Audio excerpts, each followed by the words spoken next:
Hello everyone, Mr. Happy here, and welcome to my guide to Alexander the Cuff of the Father, the second encounter in the Alexander raid, also known as A2.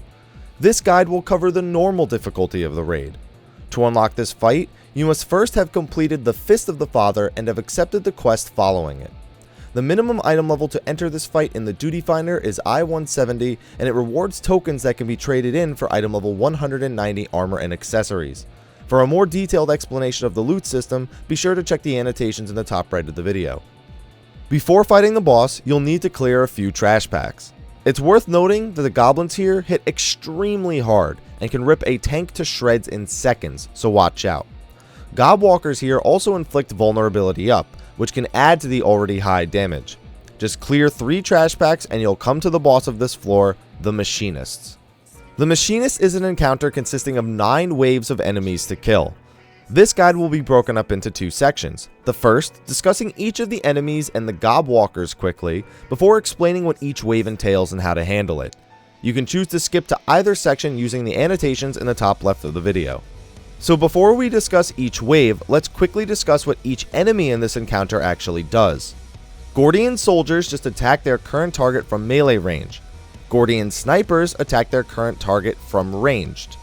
Gordian hardhelms attacks reduce the healing potency of their target, meaning it reduces their outgoing healing, as well as occasionally using an AoE physical defense buff that barely seems to make a difference.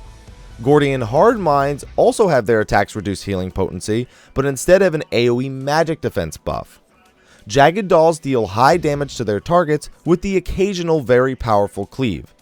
Boom-type Gobwalkers inflict vulnerability up to their current target and become disabled at 15%, which we will discuss later.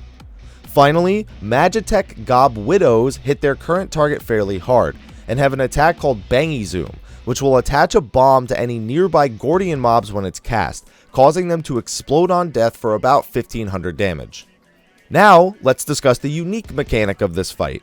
Behind the first 2 mobs will be Gobwalkers that players can get into that have a few unique abilities for the fight. Gobwalkers also have their own resource called EP, which will be consumed by their first 3 abilities and does not recharge passively. Their first ability is a heavy that only works on smaller units. You'll probably never use it. Their second is an AoE stun that works on all Gordian mobs, that is, the goblins with the word Gordian in their name, for about 24 seconds. But resets their enmity when it wears off. It's good for disabling the packs of smaller goblins, just be careful if they aren't dead before the time is up, they might go hit the healers. The third ability is a spammable vulnerability up debuff that goes up to 5 stacks. Use this on high priority targets to help speed up the fight. Their fourth ability pulls your target towards you. It works on the smaller enemies in this encounter, and more importantly, the bombs, which we'll talk about when we talk about the waves. The fifth ability is Recharge, which only works on the boom-type Gobwalkers when they are disabled. Using it on them will recharge 150 EP per use. Honestly, it's barely necessary to ever use this in normal. Their final ability allows you to get out of the machine, but keep in mind that once you get out, the Gobwalker will disappear, so don't do it by accident or you'll be out of Gobwalker for the rest of the fight. Assign 1 DPS to operate the Gobwalkers. If they run out of EP with the first one and can't recharge, they can just hop out of that one and get into the second one. No need to have 2 people handling the Gobwalkers in this fight. Now for each wave in the fight. The first wave is 2 Gordian soldiers, just kill them like normal. The second wave is 2 soldiers, 1 sniper, and 1 hardhelm. Despite that AoE physical defense buff, it's generally safe to just tank everything together in AoE.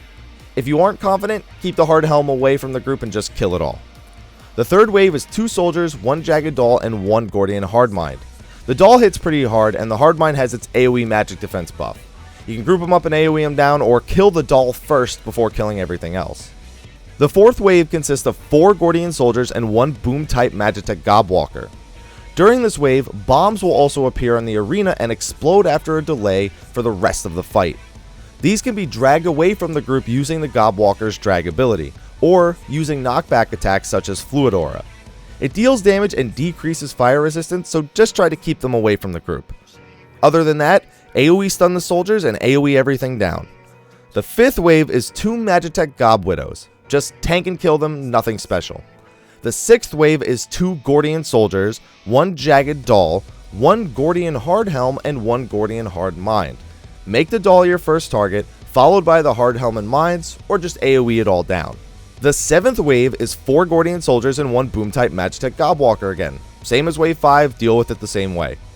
The 8th wave is 2 Gordian soldiers, 1 Boom type Gobwalker, 1 Jagged Doll, and 1 Magitech Gobwidow. Split the mobs up however you want, but if one tank has both the doll and the Gobwalker, focus down the Gobwalker first before the doll. Also, keep the soldiers away from the Gobwidow or they will be affected by Bangy Zoom and explode upon death. And the final wave is 1 Hard Helm, 2 Jagged Dolls, and 1 Gobwidow. Have each tank take one of the Jagged Dolls and focus down the one that's attacking your Gobwidow tank. And that's the fight. Honestly, the whole Gobwalker gimmicky mechanic is barely needed here outside of dragging the bombs away. It's mostly a giant DPS check, as if you don't kill each wave fast enough, the next wave will come automatically. For tanks, I've included a spawn chart for all 9 waves in the document in the description of the video, showcasing where each wave spawns. Where you tank everything is mostly irrelevant, just don't let mobs beat on your healers, kill everything, and good luck with this encounter. Thanks for watching my guide to the Cuff of the Father Normal. For more guides, be sure to like, favorite, and subscribe to my channel, and share this video with your friends. I'll see you in the next video, and until then, take care.